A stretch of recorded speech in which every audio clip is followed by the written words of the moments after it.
Hello गाईस, तर दुपारची वेळ झाली होती आणि हनीच्या पप्पांनी काय काय आणून दिलेलं होतं आम्हाला. बघू शकताय तुम्ही. ऊस तर खूप वर्ष 2-3 वर्ष झालेले होते आम्हाला खाऊन, कारण की भेटलेच नव्हते आणि आणले पण नव्हते. त्याच्यानंतर आणलेले होते संत्रे. तर इथं बघू शकताय खूप सारं हे आपलं धान्य आणलेलं होतं. गहू संपलेले होते आणि तांदूळ सगळं आणून घेतलेलं होतं हनीच्या पप्पांनी. आणि संडे म्हटलं मग पूर्ण काम उरकूनच घेतात ते संडेच्या दिवशी. आणि मग इथं बसलो आम्ही खात. तर ऊस खात बसलोय बघू शकताय तुम्ही इथं. आणि हनी बघा, हनीला तुकडे करून देत होते मी आणि तिला खायला असं जमत नव्हतं. त्याच्यानंतर आत्याच्या मुलीकडे गेलेलो होतो, कारण की ती गावाला गेलेली होती, तब्येत बरोबर नव्हती म्हणून.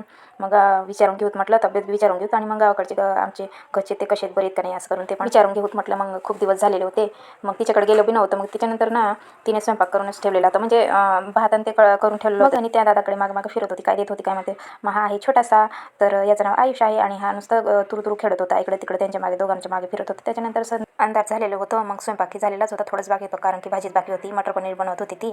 म्हटलं तिला नको राहू द्या, चिकन आणणार होती, कारण की त्यांनी नाही 6 महिन्यासाठी बंद केलेलं आहे चिकन. मग म्हटलं पनीरच आणून दे. मग त्याच्यानंतर मटर पनीर बनवणार होते इथं.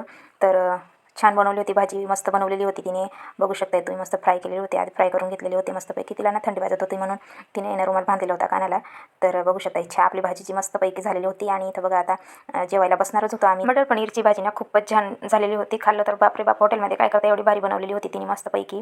तर इथं बघू शकताय तुम्ही किती छान झाली. तर खूप दिवसांचा प्लॅन होता, म्हणजे की तिच्याकडे जाऊया, भेटून येऊ आणि चिकन बिकन घेऊन जाऊ गावरानी असं करून. आणि मग तिथंच बनवून जेवण. 100 रुपयाला 3 किलो भेटत होते वाटाणे. मग घेऊन आला, भाजीला नव्हतं काही. त्याच्यामुळे आपल्या चॅनलला लाईक करा, कमेंट करा आणि सबस्क्राईब करा. बाय.